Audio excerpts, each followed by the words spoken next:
Good deal. Oh, there Oh, we there you go. go. I guess we have to use these little Oh, I can do that. in the corner Good to there. know. So the first uh, slide, it's a video and it might be a little quiet, so you'll have to listen closely, but it's supposed to set the tone. This was at on the front steps of our place. My loon boat is to the bottom left, and it'll be loon calls. So I think these are probably a few loons way before they nested.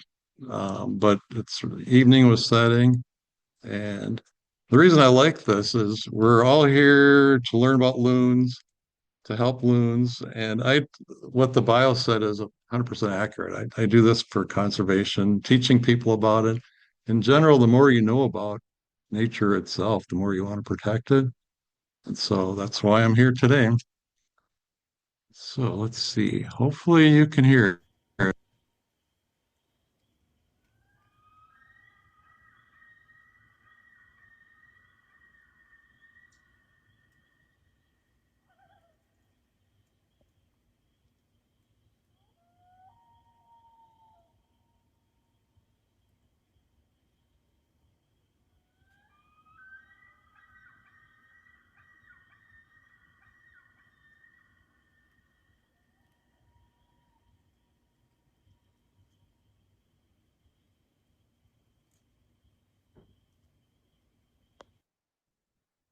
So the other thing I like about it is it has three kinds of loon calls in it.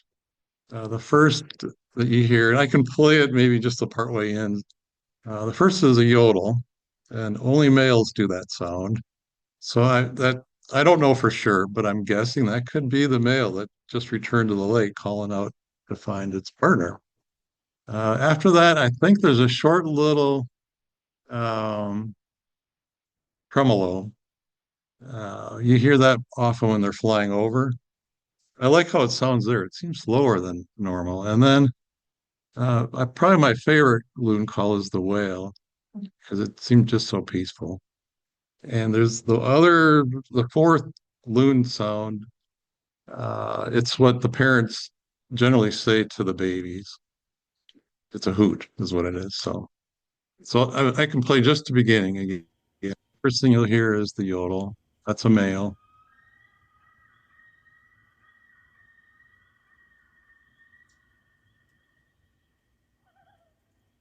That's probably kind of a weird slow tremolo, and that's the whale.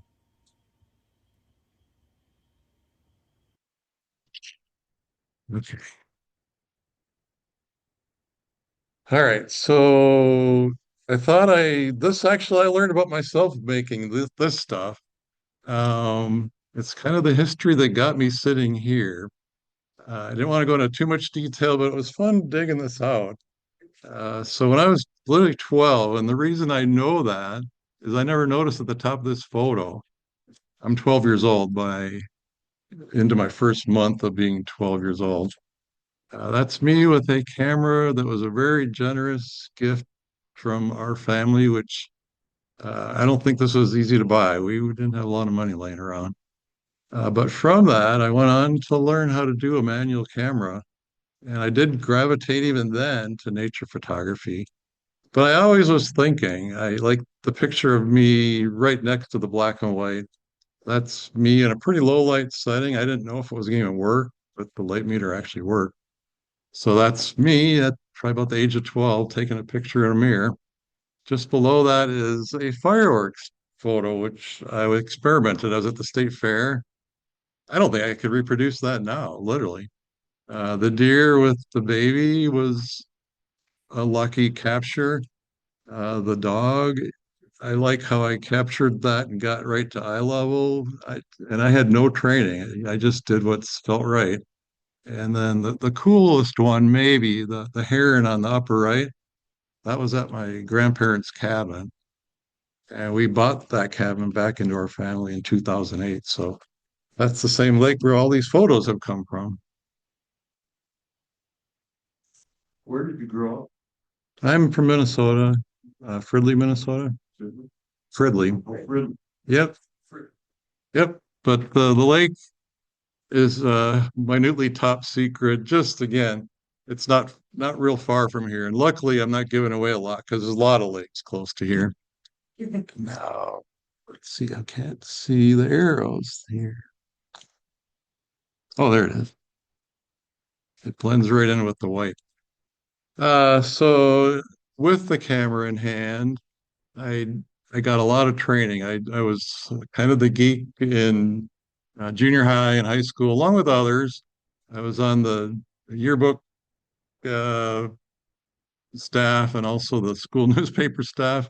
In the photo, which I just took a picture with my phone and put it in here yesterday, the taller person in the back is me. I'm probably 17 years old there.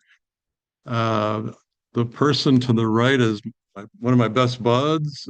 Him and me and his a couple of his brothers worked at a black and white photo lab, and I did that through high school and into college. I paid for a chunk of my college working in a dark room.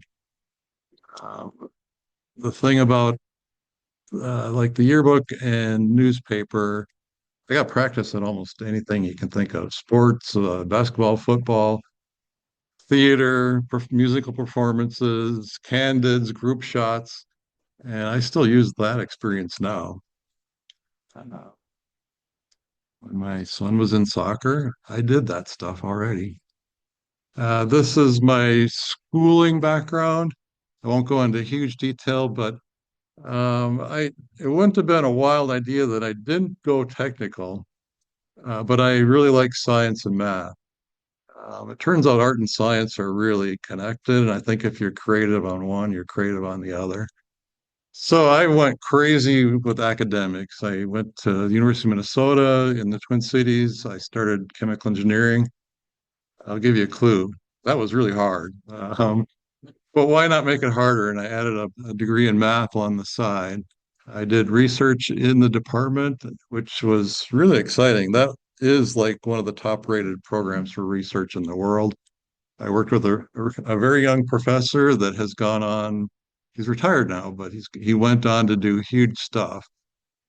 Working for him, I decided that graduate school in chemical engineering is what I wanted.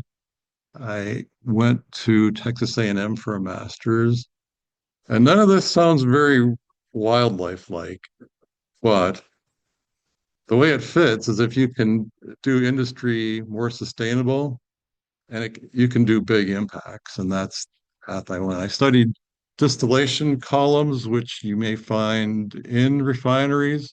Again, if you can do that more efficiently and less waste, you've done something big.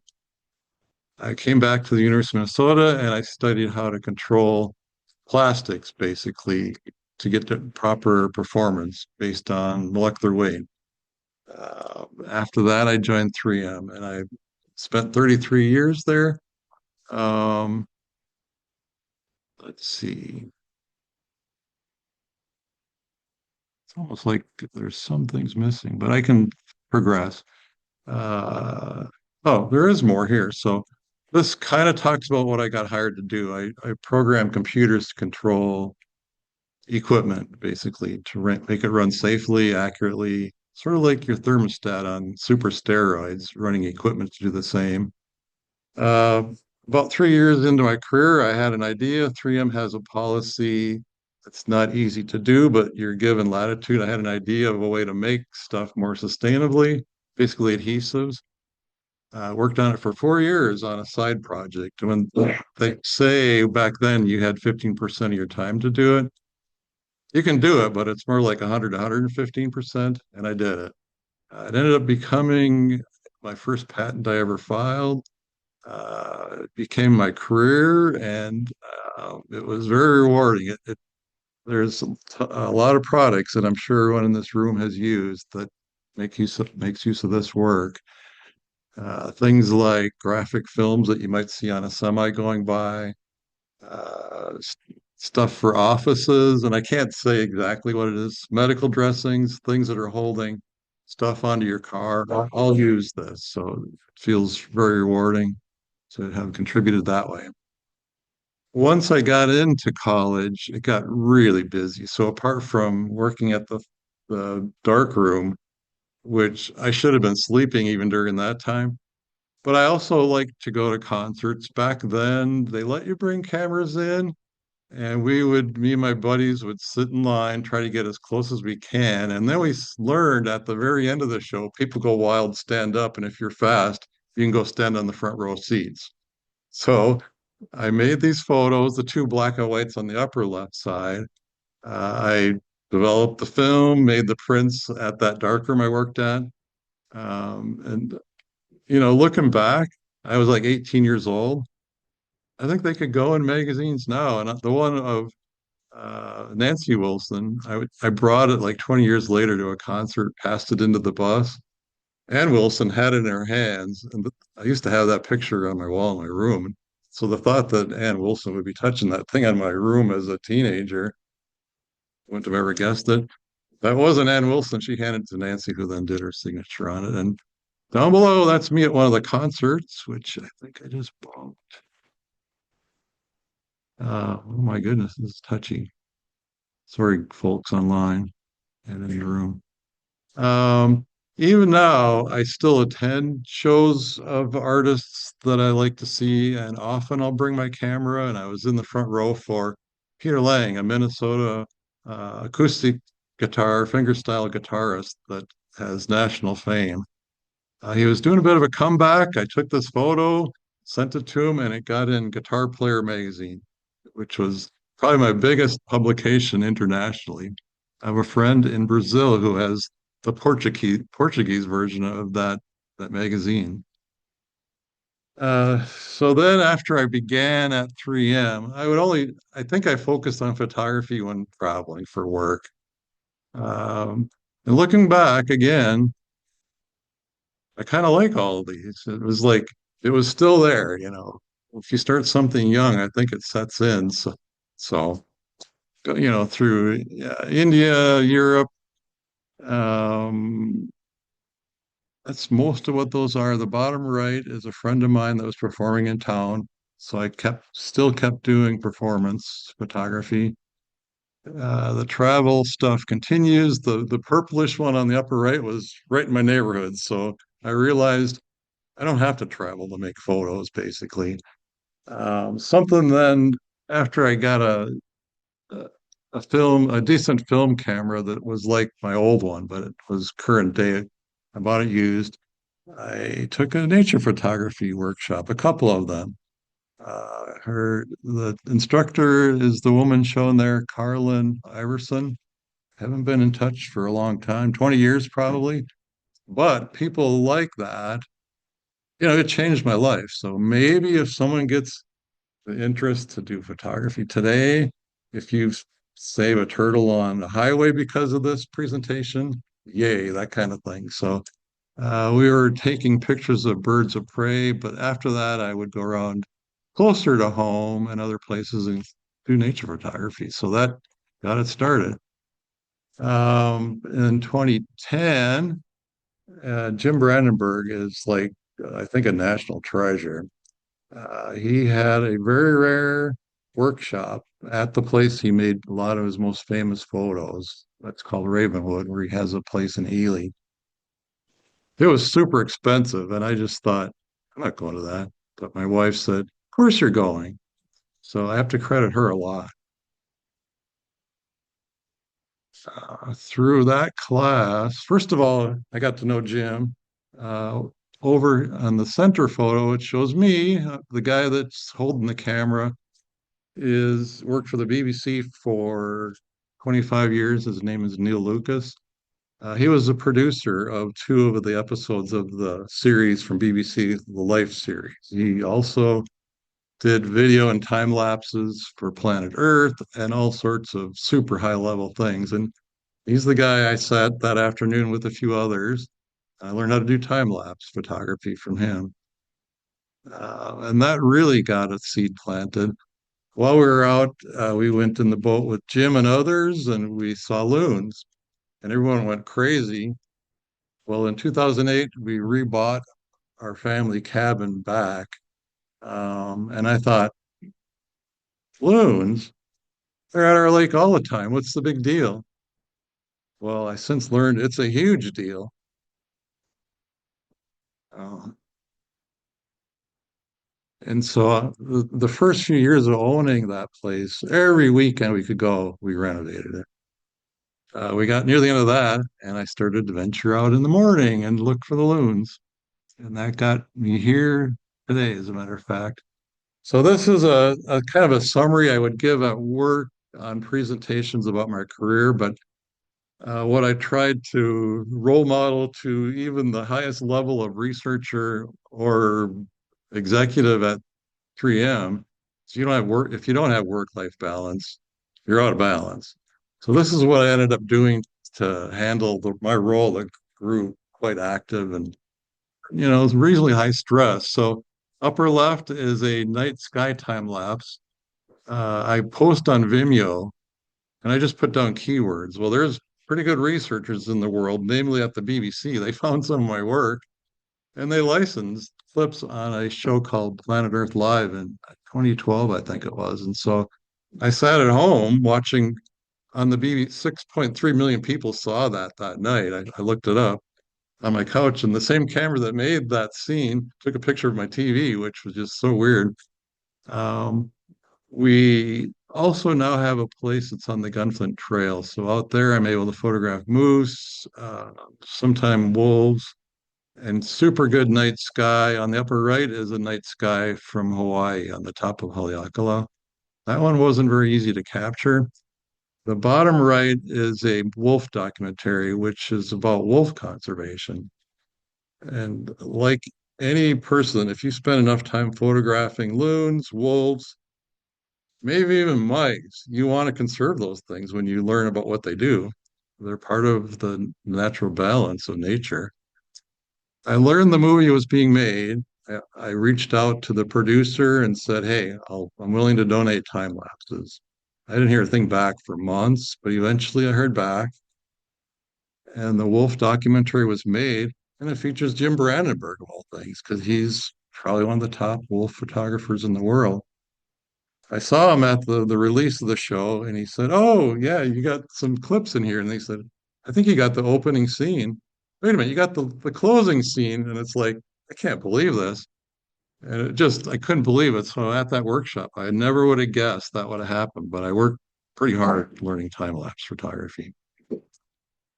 This is going to get almost as technical as this whole talk gets. The rest is more loon beauty with stories of what the loons were doing with the photos. My wife made that photo of me with the resident loon pair and their two chicks at that time. That's my loon boat. It's a 1965 12-foot Alumacraft. It had a bunch of leaks when we got it repaired, bought a four-horse, four-cycle motor, and I go out in that. I went in a canoe first, but I was a little worried about tipping over with my expensive gear. The gear I have, I made that photo just last night. Some of that, the big lens is like crazy expensive, but the quality is like off the charts. It's so clear, but it's hard to use. It's super heavy. In that boat, I don't use a monopod, a tripod. There's a picture that shows my technique later on. That's a 600 millimeter f4, which is good for low light. The only reason I could justify buying it is they tend to hold their value when they're that good. I went a step further and got it through the refurbished site for Canon, and then it was 15% on sale. So I probably could have sold it for a profit a couple days later, but I still have it. I got it in 2016. The other camera there, the top one is a professional camera, 1DX, but it's from 2013. I generally don't get every upgrade ever because I don't really see the difference, honestly. The smaller lens and camera is a R3. They're both really good for low light, which is helpful if I'm out at sunrise with the loons or doing night sky. That lens is 100 to 500, which is pretty much all you really would need. But the other lens is so darn clear if you use it right. So I'll use both. Um, Sometimes I use different lenses.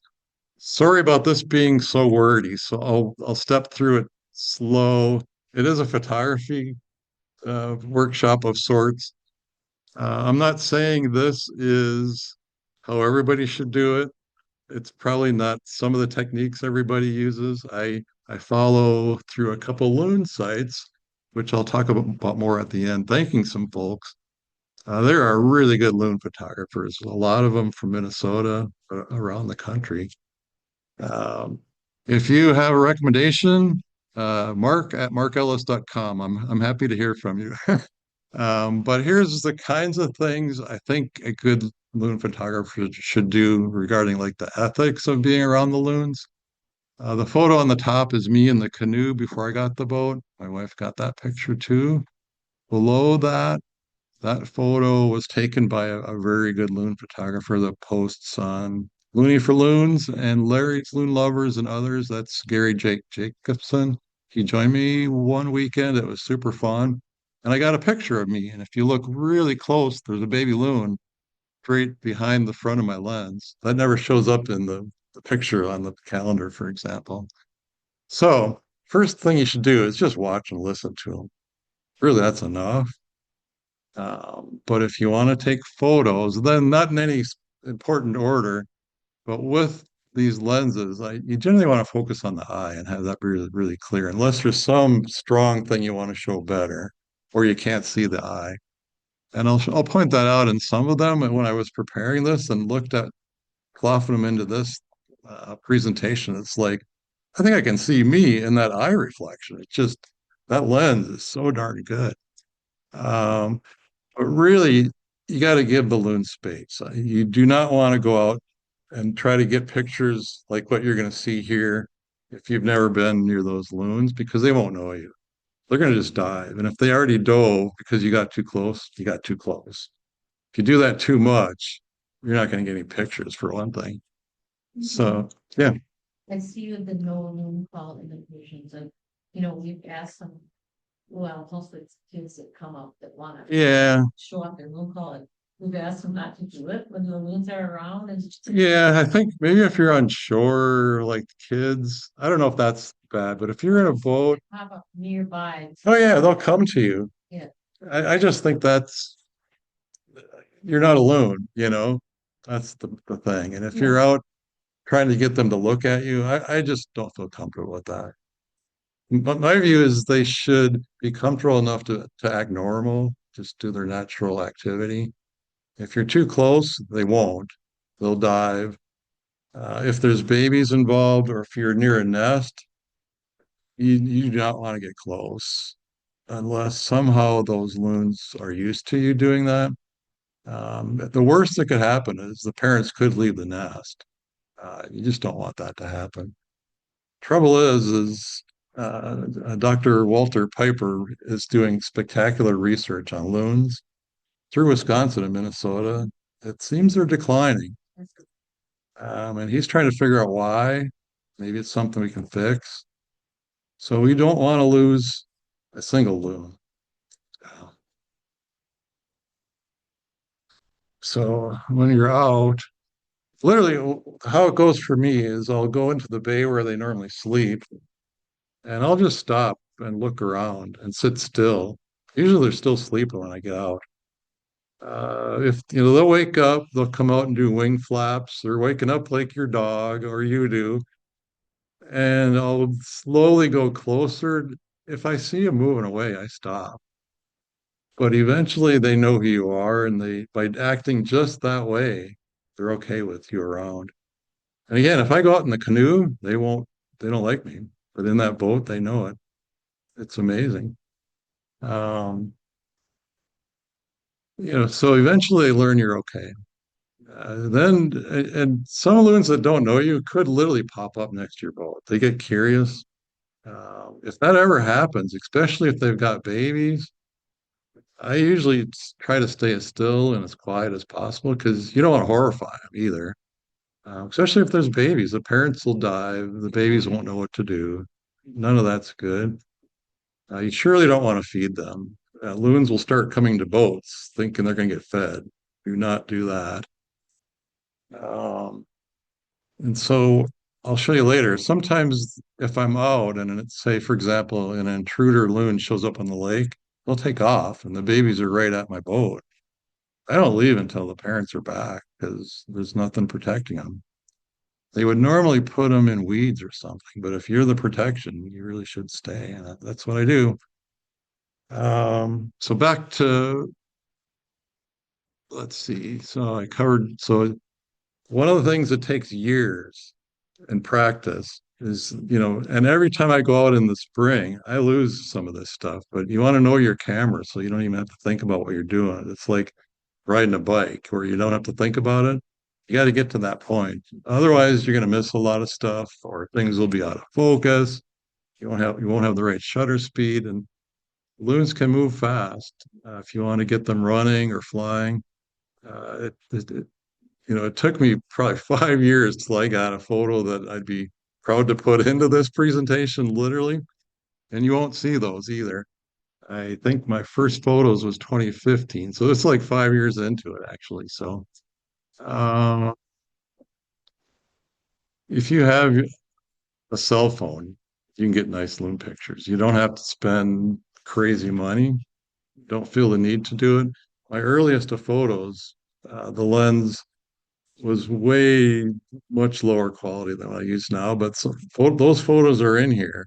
And I can't tell the difference. I couldn't tell you which camera I used between the new and the old, or the good or bad lens, unless it's a really clear view of the loon's eye with that good lens.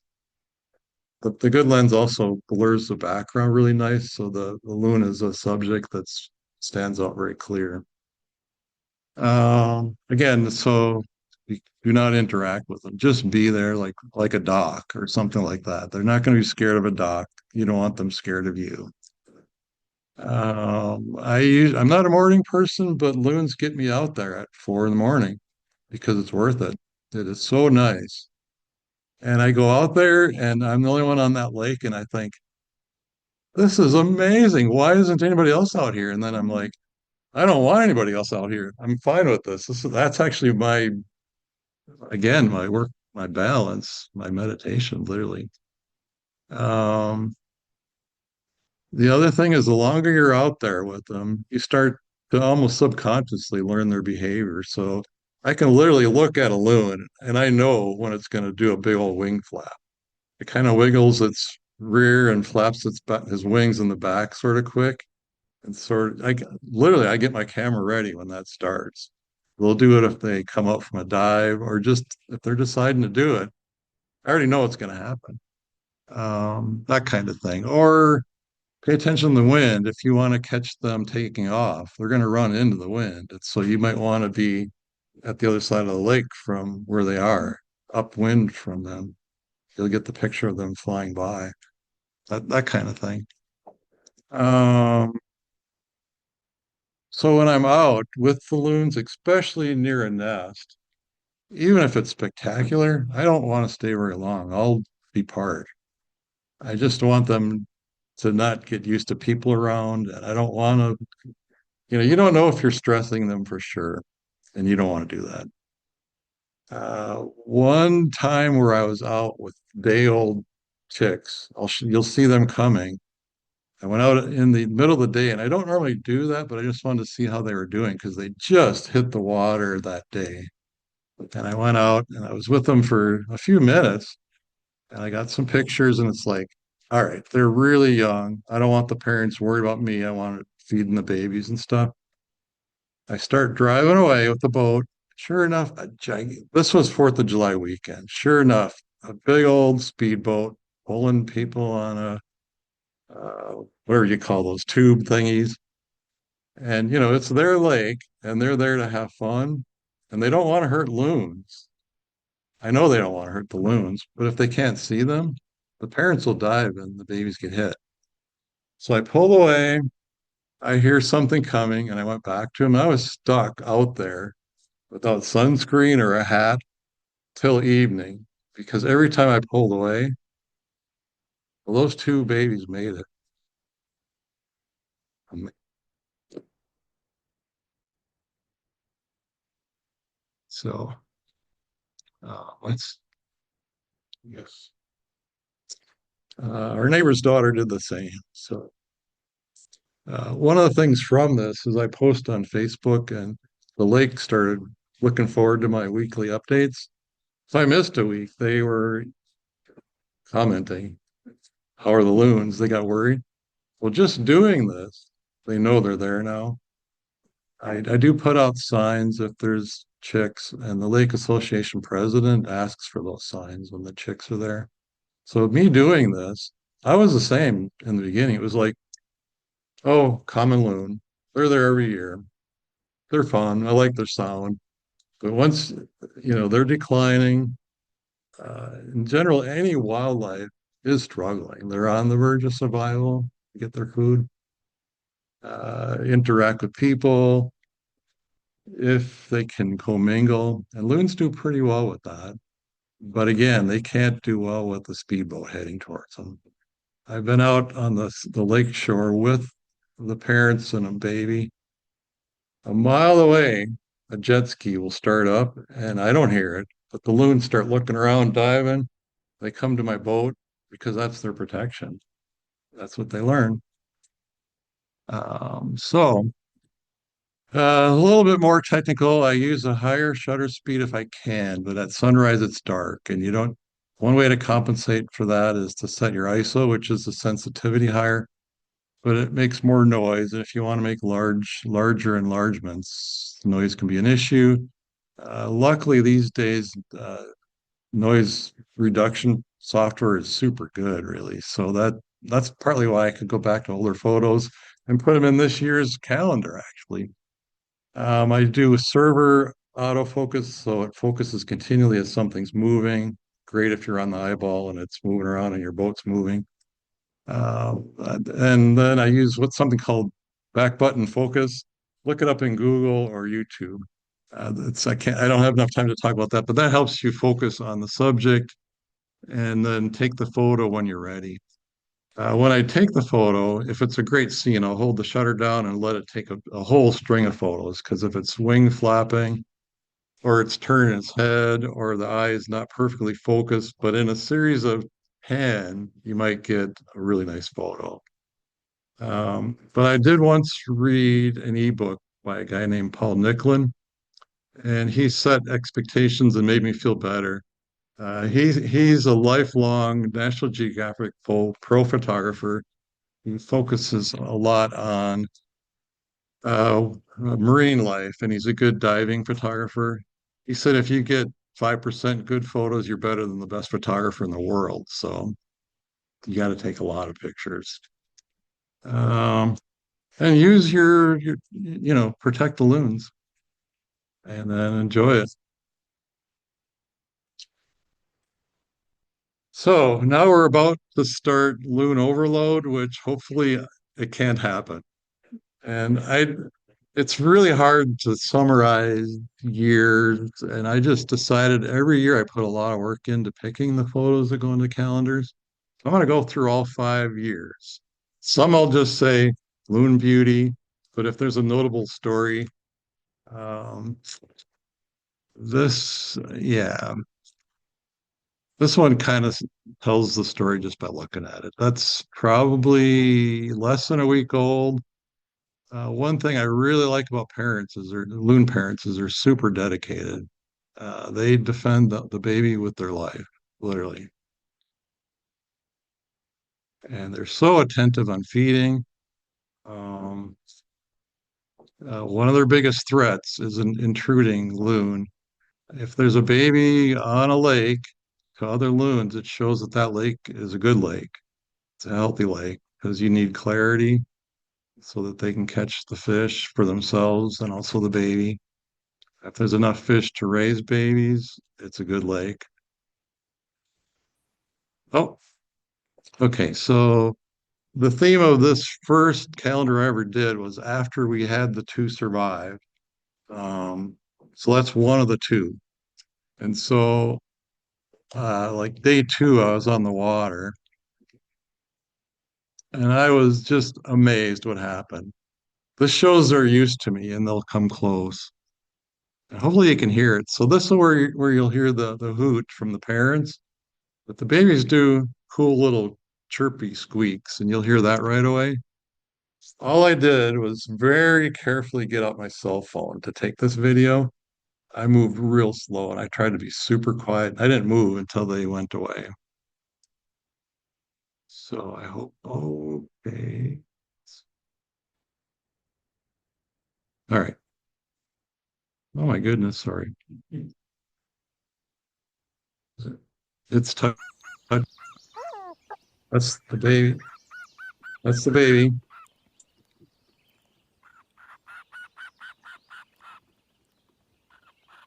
They're begging for food. They don't seem to care that I'm there.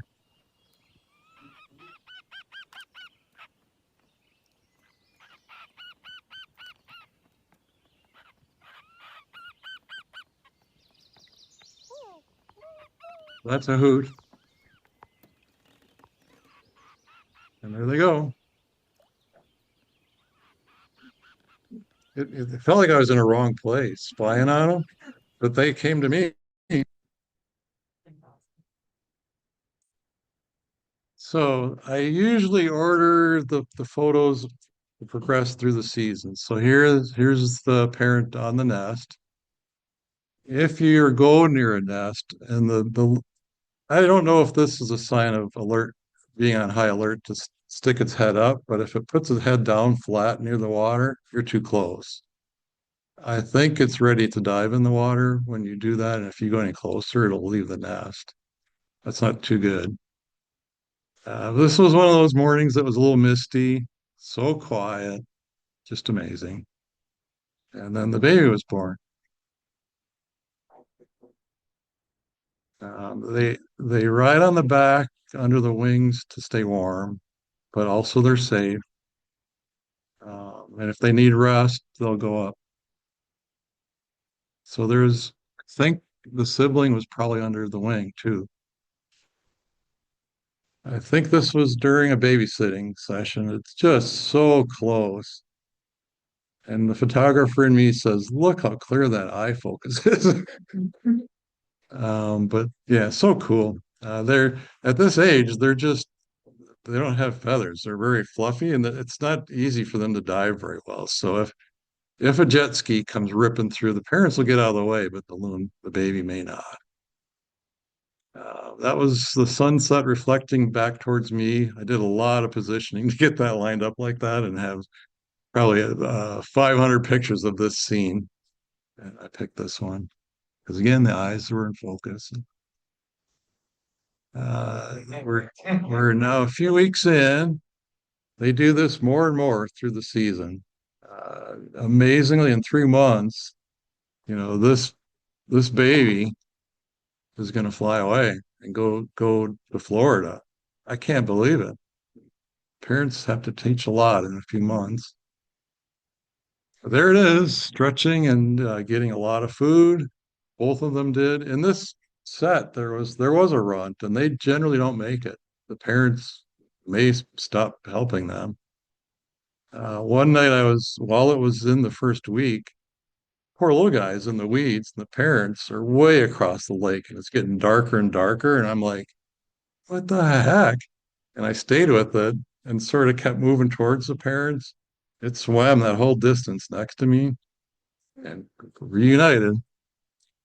Oh, there they are. Both chicks are there. Uh, it got the meal down. The parents sometimes overdo it, and which means the parent will eat it later.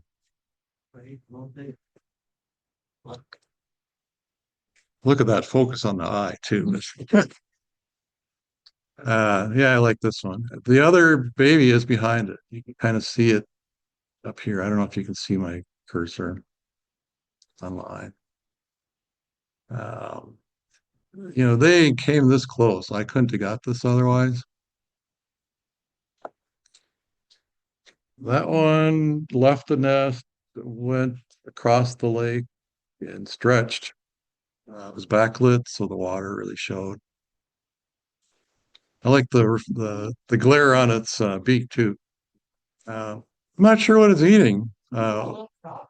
Yeah, actually, I met Dr. Piper last summer, and I said, "Yeah, I got a picture of one of them eating I don't know, crustacean or something." He goes, "I'm not aware of that." Well, here it is. He's doing it, and the parent caught it and brought it to it. Yeah, magical moment.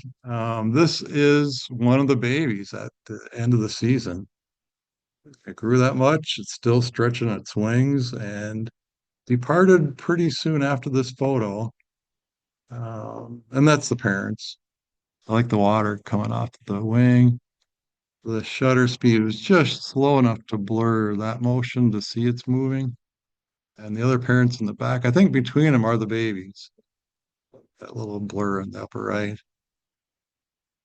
And that's the end of that calendar. My first one I did. So when I worked at 3M, literally it's still coming for this year, but I get paid the profits and I send that in. But I could get equal match at 3M. So I made use of that. I took that away now that I'm retired, but they stopped that for employees as well. So this year, the second year, 2022, at the end of 2021, I took a photography workshop by Lane Kennedy in Grand Marais. And on Facebook, he liked this photo. I thought, wow, that guy is amazing.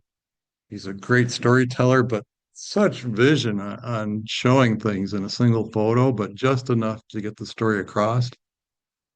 And I thought, while we were having lunch, I said, "Yeah, well, you liked one of my photos." And he's like, "Well, maybe I did." He didn't remember, but I got it out on my phone and I showed it to him. He goes, "Oh, let's see." And he was trying to critique it, and he turned it. He goes, "Oh, you can't change improve this one." And it's like, this might be my best loon photo. And this I'll give the story of it, but it was um, because of the me telling Lane and that many years I go out and do this and I sell the calendars. The next day we showed up for the next day of the workshop and he said, "Do you mind if I give your name to a writer?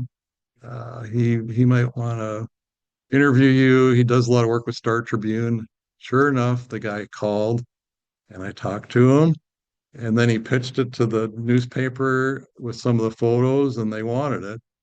So then we sat down in an interview, and as I talked through it, I'm telling loon stories. Of course, I'm excited. And by the end of the interview, he goes, "You've done this before, haven't you?" And it's like, "No, I'm just telling you what happens." And it ended up being like a two-page spread. I wish I put it in here. It had this picture, like the top half of the outdoor section on the day Thanksgiving weekend was here.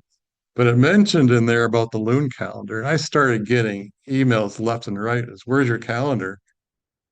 I didn't make it yet. So I but I knew with this publicity it might be a good year. And so I kind of pulled out all the big guns. So this is like on the cover, one of my best loon photos. And I tried to just dig deep and get some of the best I had. The story of this, it was my first day out that year, 2018. I saw three loons, so one was an intruder, and the other two might have been the pair on the lake. It's hard to know. But I saw that if I went over towards them, they would be backlit by the sunrise. And that's pretty tough to capture. So I predicted the setting. I beefed it up to overexpose by almost two stops. And I made my way closer. And this loon apparently didn't know me. And it took off and it ran right past my boat. But this is super hard to capture with that 600 millimeter. And I just held the button down. There's some other cool ones. If you envision cutting it in half, but the big stream of water flying, I got that. That's a different story. But this is the best overall. The wing scraping across the water and it's splashing. Well, Lane bought one of these. It's in his house. Amazing. Um, and I'm planning to donate a print of this to the Loon Center too. So I forgot it at home. But yeah, that's the story there. This is the front one on the beginning of the talk. That was the first day out, that a different year. Just amazing. Uh, Minus the loon, it would be an amazing photo, but that's spectacular to me. I could stare at that all day. One of the parents that year stretching.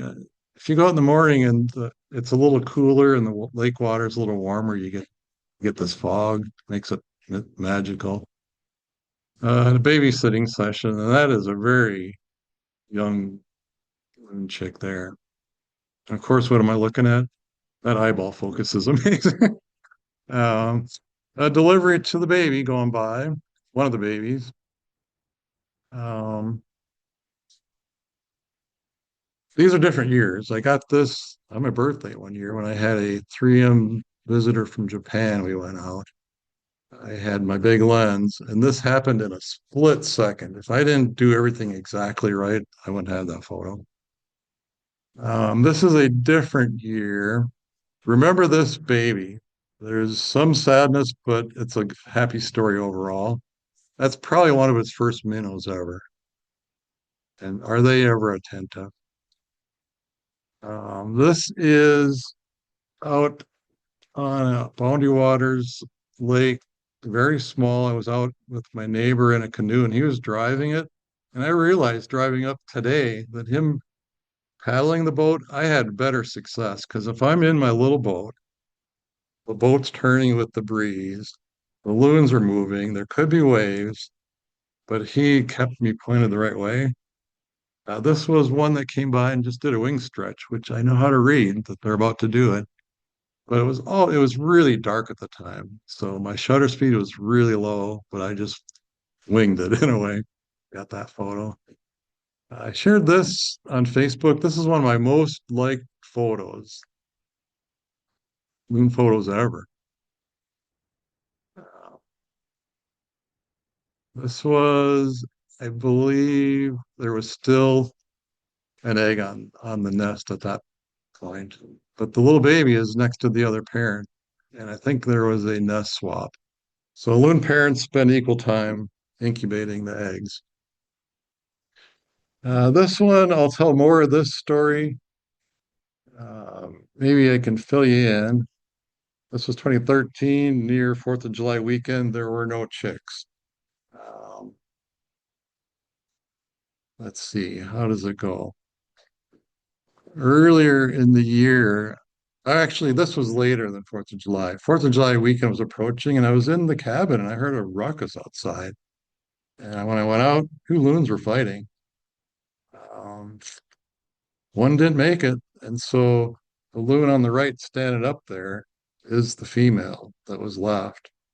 And earlier, right ahead of this time, there were all sorts of suitors dancing all around her, and she had enough of it and dove and swam away. So I was heading over to her near an island, and I literally was focusing. I had it perfectly focused on the loon standing up, and I saw some churning in front of her. I'm thinking, fish? All of a sudden, that other loon blasted up, startled me as much as her, and I got that photo. Um, and actually, when I got back, I told my wife, man, I think that's like National Geographic quality. That's one of my favorites. This is a juvenile almost ready to leave. The lighting was so good. I really like that photo. In the morning, the water's smoother. It can be smooth in the evening if it's a really calm day. I really like this one.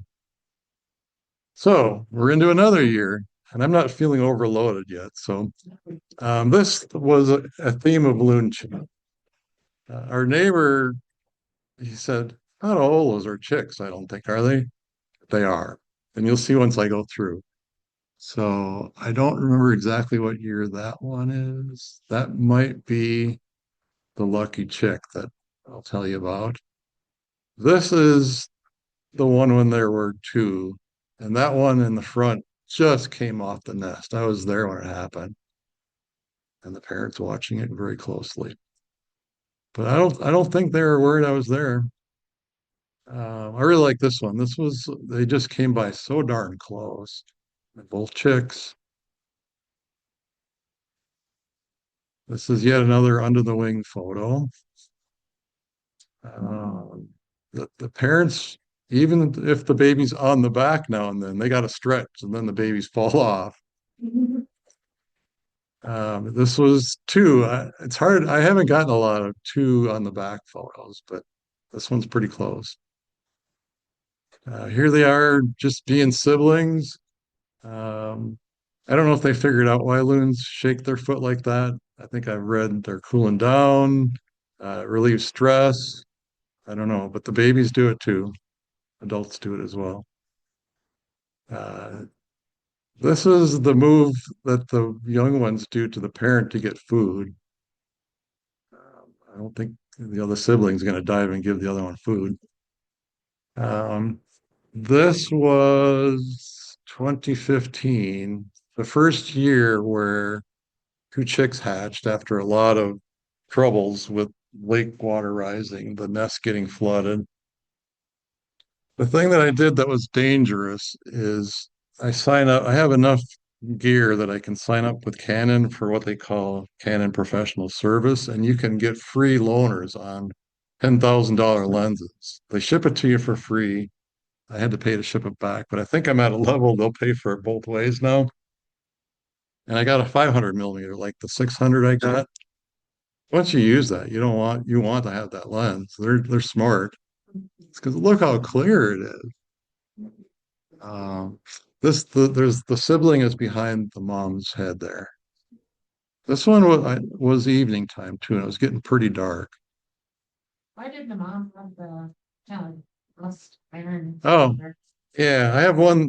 There's a photo I think in this calendar. It's super rusty, and I usually don't put those in because it's like, oh, that's kind of weird, but it's nature. So I've read, and I think what it is there's tannins in the water that come upstream. There's a creek that feeds the lake, and a creek goes out. By the end of the season, they look pretty ragged because they're molting, but they look pretty stained. They're not in trouble. It's just the lake water. My one theory is if they have babies, they can't maybe go to other lakes as often to clean off. I don't know. That's a guess. Here's the parent feeding a pretty old juvenile, but its feathers are still not smooth. It's still molting, but they'll feed it till the second they leave the lake. And the parents leave before the chicks leave. And one parent, uh, I was shocked to learn this, that they don't leave with the baby. It's like, how do they know where to go? Well, how do they know when to go? The parents don't go together either. They find each other next spring on the lake. I learned Are your loons banded? they are not. That would help know if they returned. Right. Um, uh, somehow I worry about stressing out our loons, but anyway, Oh, yeah, no, yeah, um, they might get banded. I don't know. This is a juvenile as fall's approaching. It wasn't on the lake much longer after this photo. Again here, this loon was gone in a few days. It's so big, it was close to flying, but that magical morning missed again. And this one, I saw one of its earliest flights. This was 2015. One of the two didn't make it. After about 4 weeks, I was back. Only one. Who knows? Maybe eagle. When they leave them in the weeds, I think they're really vulnerable. If an eagle knows they're there, it'll get them. But this is the last one of this year, and this is a loon chick. I don't. This is juvenile. Moving on, we got 2 more years to go. But as I pulled these together, there were years without chicks. And so I don't go as often, but I have a pretty good base to work from. This is the photo I used for my profile picture for years on my Facebook page, which doesn't show the baby, but the baby's there. Uh, this is part of the series where they were sleeping, riding the back, but the parent was about to sleep there. Another feeding one. This was at sunrise. Very challenging lighting for this one. This was stirring the eggs after they did a nest swap, and they turn the eggs for even warming, make sure they're okay.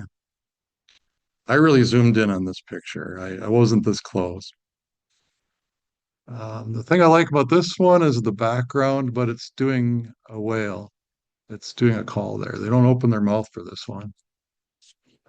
Magical sound. And the baby was nearby. I got the picture of the baby calling back, but I like the background on this. So it made the calendar. Uh, I think this was my birthday that year, so this was a nice gift. And the chick with the parent and that sunrise in the mist. This was yet another case of backlit crazy splashing. When I edited this, it just shows the power that these loons have. If you see them in a fight, they are crazy strong. And I don't think eagles will get them very often because they can spear an eagle with their beak, and they are so strong. An eagle has to think twice about it. I didn't show the series here, but I was out on the lake at sunrise a couple years ago. Whenever an eagle flies over, or even a plane, they start calling to let I think the eagle know that they know it's there. Uh, the one was out on the lake calling, but the mate was on the nest on the eggs. Sure enough, the eagle flew right over me. I got pictures of it. It turned back and started diving right to the nest. The parent hopped off and reared up to fight it, and that was enough to scare it off. If it stayed on the nest, I don't think the parent would have been in trouble because the talons would have got it. So it worked. This is a nicer one with two babies on the back. They're like 3 weeks old there. I needed to vary it. Year to year, I can't show all the same stuff, but in the fall, they start losing a lot of feathers. And so I like this picture. Uh, you'll see this in the last video. This was when I was babysitting. An intruder loon showed up and shocked the parents. They came underwater and they didn't know it was coming.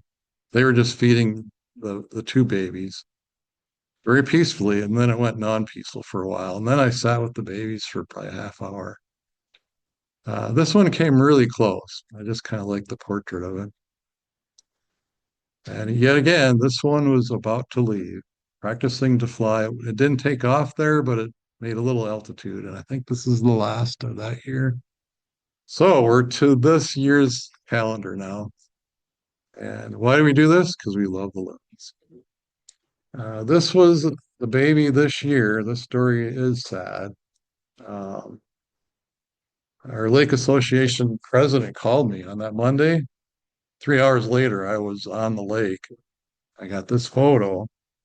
I returned the following Friday. It was gone. Talking with Dr. Piper over the summer, the next day was a massive storm here with tons of hail. Mm. Lots of chicks disappeared in this area, he said. Probably what happened. So you can love loons, but you got to be a little disengaged because you can't control what happens. You got to try to help them as best you can. So just to me, but now you know, this is silently dedicated, this calendar to the little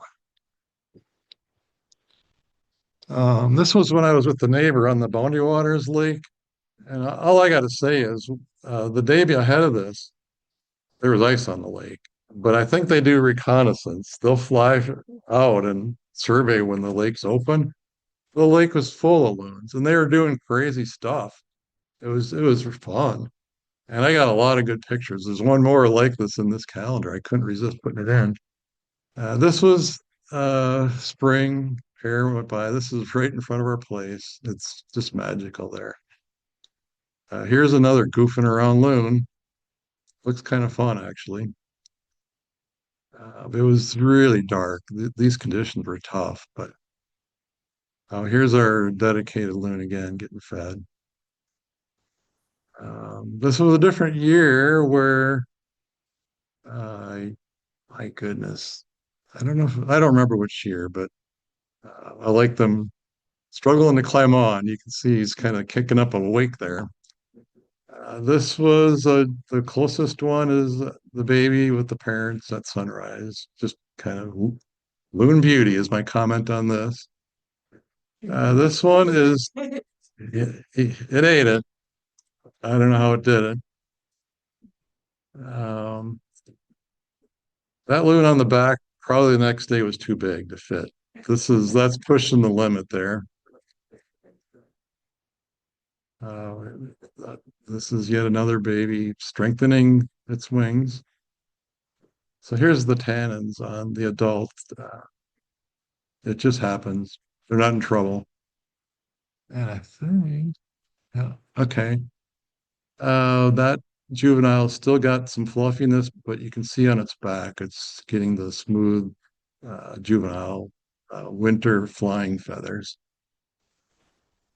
This is the last one.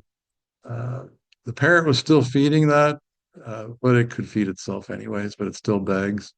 I think that parent was gone in about a day. Uh, and that's where my calendar ended, but I think I put more of the story in here. Nope, that's later. All right, so now we get to some sad stuff. And if you don't want to see things that are kind of nasty, look away. I'll warn you. But if you doesn't take a lot of searching online, a lot of stuff can happen. Uh, One that is easily controllable is lead tackle. They might eat a sinker. If they do, they're going to die. Um, I don't know if I read it right. I think it said yesterday 25% of loons tracked go that way. Um, so it's needless. But if your tackle breaks off, I saw posted on this chain of lakes, the Crosslake chain, a lot of loons got hit, had lures stuck on them. It's pretty bad. You know, you think eagles are super bad culprits. There's worse stuff. But an eagle can attack a parent on a nest. But the babies are easy pickings, especially when they're small for large fish, snapping turtles. But if they're on a nest, the eggs can get attacked by animals, seagulls, crows, eagle. So it's tough work raising these chicks to fly away. The loss of habitat, the lake shores are getting more filled with cabins. This lake I'm on, they use an island generally, but the problem there is that lake level can vary with a lot of rain. Territorial loons are out to get the babies and the parent if they think it's a good lake. Black flies are nasty. I'll show you pictures of that. And extreme weather. That's what got our baby this year. And we've had nests flooded other years. All right, here was intruder loon. And this just it's gave this some annotations.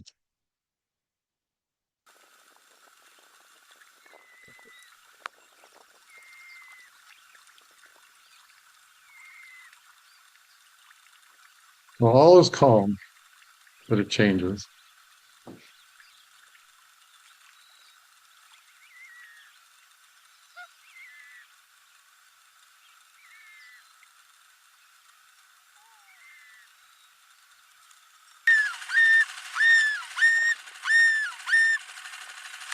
They weren't happy.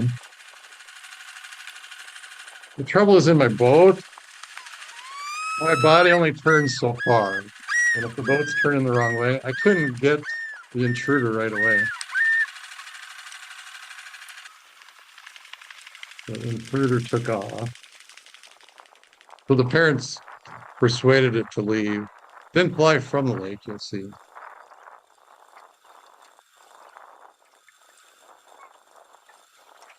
But here I am now with the parents and the babies.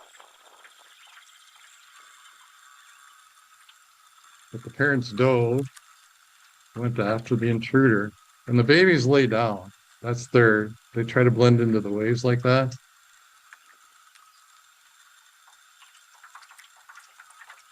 But guess where they came?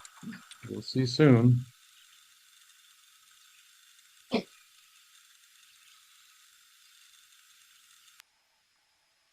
I had a GoPro along. That's a baby. And there they are. I was babysitting. I wasn't going to drive away.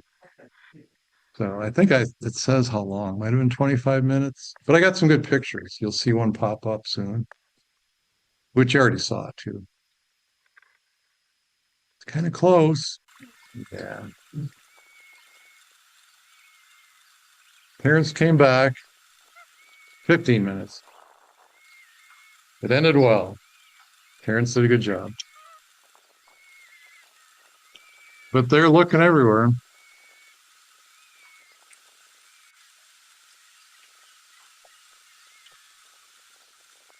That's what we done actually now. Okay.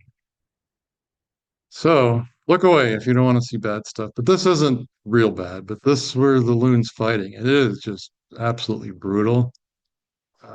They grab each other on the beak, which you can kind of see in the lower right, and they just slap each other silly. Just crazy. Once one of them gets tired, the other one will try to climb on the other one and drown it. And I tried to stay quiet, not to disrupt nature, but it got pretty bad, and I actually did call out, but it didn't matter because I'm not showing the fatal maneuver here. The resident adult didn't make it. So, this is serious stuff. This one is really bad. If you don't want to look away, but this was the first year, it was 2014, the babies got born. They were a day old, and I was thrilled out right in front of our place. Oops, I gotta be careful. They were moseying by, light rain. But again, I didn't want to be near them too long because they were really young babies. So I went inside. Next thing you know, I hear a loon just doing the yodel non-stop. And I went out with my binoculars and I said, "What's floating out there?" Well, there's the baby. I don't know what else it would have been. The place I was going was around a point where it narrows, and it was 4th of July weekend, and people didn't see the babies, I'm sure, but it was pretty horrible that they coasted with the breeze, got caught up in the weeds, and that parent sat there for 2 hours just calling. I went and looked for the sibling, and I couldn't see it, so I thought, "Wow, man, they're both gone." It was really bad. The next day, the baby showed up. It must have been hidden under the back, the wings. By night, it was gone. A neighbor said the eagles were relentless that day, so it's tough. But my response was this, and this is out on that point where it gets kind of congested in the evening. I think this kind of stuff helps. Oh, it shows black flies. They don't look comfortable. And that year, the nest wasn't successful. They had to keep getting off to dive, but even that wouldn't get them off of them. So this year, it didn't work. The next year was the drought in 2022, and it was just blazing hot. The balloons were panting. Were too hot. I think the eggs were too hot just by being in the ambient air. So they didn't hatch, and the parents went almost 3 weeks longer, and then they gave up. All right, so we're back to this first minnow delivery, and the parents kept going back to the island, and this was just after a huge downpour. So this is I said this is the luckiest loon in the world. It had already hatched. Well, the other one was only partially hatched, and his beak was out. It probably drowned. The good news is this story continues. That I end with good news, so we're almost done. I was there the day this grown loon flew. So the parents were already gone. The baby was sleeping, but I went out early, and it stirred and it came out and it was calling. Like it was trying to find the parents. It did some wing stretches, and it literally came right to my boat, looked at me, then went back where it was and did a run. And I thought it was a practice flight. Thing took off, flew away, never be seen again. So it made it. And that's what I have. So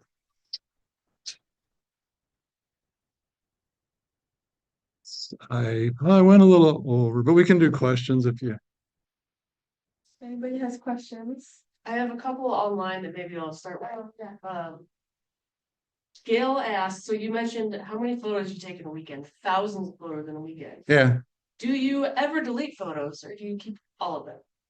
Really good photographers do weed them down and delete. I don't, but I'm glad I don't because this whole calendar went, I got better at looking. There's a piece of software called Photo Mechanic. You can go through them really fast and zoom in and see. I found a lot of good ones. So I probably, with that, I should be able to delete and decide. One thing I was going to say, and I took time. So on Looney for Loons, which was started by Debbie Center, and Gail started Larry Loon Lovers. Those are the two top sites to post your photos. But on there are amazing photographers. So whenever you start telling people in a list that they inspire you, you run the risk of forgetting, not on purpose, but I'll just go in the order that I have on a sheet of paper. So Ray Hennessy out of New Jersey, really good photographer. He's mostly birds, but he does really good loon photos. Sheila Johnston from this area, super good. Um, Kevin and Linda Grenzer. Linda is a really good loon photographer. Ray Yeager, one of the best that I know of, actually, and his videos are off the charts. Tim Feathers, who I now know, he's got a little lake. He gets the best photos I've ever seen. Randy Stout, Gary Jake Jacobson, Stan Tequila. There's a guy from Minnesota called Benjamin Olson. He gets really nice, moody loon photos. John Rockwood. And then there's a guy named Harry Collins who gets great videos. And early on, Kate Bade had photos that inspired me to go out. And last but not least, Jim Brandenburg